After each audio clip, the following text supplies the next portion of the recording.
about right here where the truck's sitting, back this way, the peanuts look really good. This is a dryland field. It usually gets pretty dry out here. That's usually the driest part of the field. Things usually get too dry. So Will and I had this bright idea. Let's go this part of the field. It's lower, it's wetter, it'll be better for a plot. Well, we assumed. And you know what happens when you assume, right? Well, that's what it did to us. Look at the pictures there now. This was taken on, the peanuts were planted May the 11th. Peanuts, this picture was taken on May the 27th. What's that, 16 days later. You see the guy in the bottom right-hand corner, that's Jared Swain. He was our FSA director at the time. On this day, we were riding around the county assessing all the water damage to the crops. And we come by our plot here. As you can see that bottom left-hand picture there with Jared, see the flags out there in the middle of nowhere? Those flags were at the end of the plots. They got washed away. All the 12 inrows across the end got washed away. You see up here at the top left-hand picture, looks like a little valley going out through the field. That was the results of all the rain we had a few days before that.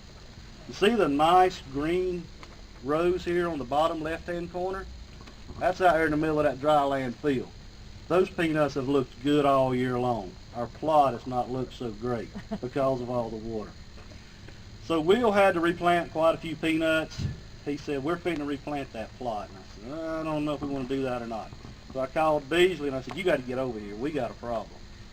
Will's wanting to hair these peanuts up and let's start over. He said, all right, I'm on the way. He came right on.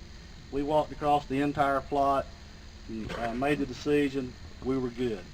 So what you're going to see is, you're going to see holes across this end here, but it's because of all the rain we had. This real life.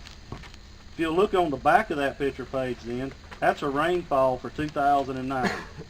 You see there, from January to March, we had nearly 10 inches of rain.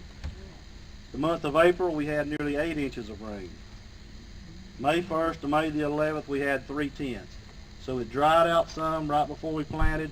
And when we plant these plots, whether it's cotton, peanuts, soybeans, whatever, I always like to get the farmer's input and I always ask them, what do you think? What's the soil moisture like? Are you satisfied with it? And things like this. Will's comment was, it's excellent.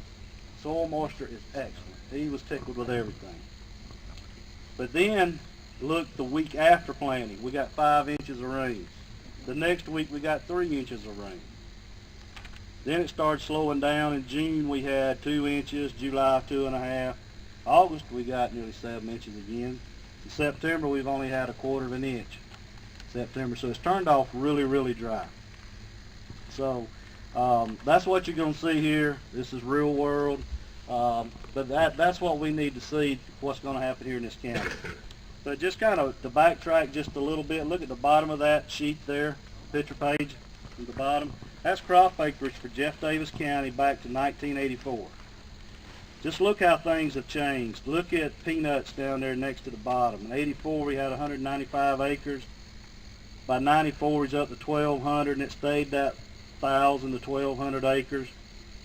Until 2002 we jumped up to 1,400. 2003 we had 4,700 acres. That's the year we put in the buying station here. And Shan Peanut, they came here and wanted to put in a buying station. We couldn't find the land for them, but they found the land just in the edge of Appling County. So Shan Peanut serves this area also. But look at 2004, we went to 10,000 acres. 2005 we went to 16,000. So peanuts, when they came in a hurry. So it was a lot of new learning for our farmers here, but they've adapted to it very well. 07 we were down, 08 we were back up. Contracts didn't look too good this year. Acreage is back down again. And you can kind of see a correlation between peanuts and cotton. They kind of rotate back and two. So we're up to nearly 4,000 acres of beans, which is a lot of beans for us. You see in 84 we had 26,000 acres of beans. So things have really changed the last 25 years as far as our crop value or our crop acreage. Tobacco this year, we had 300 acres of tobacco here in the county. We harrowed up 200 of the 300 acres due to rain. Everything on this side of the county drowned. The 100 acres on that side of the county almost burned up. It's been a wild year with rain.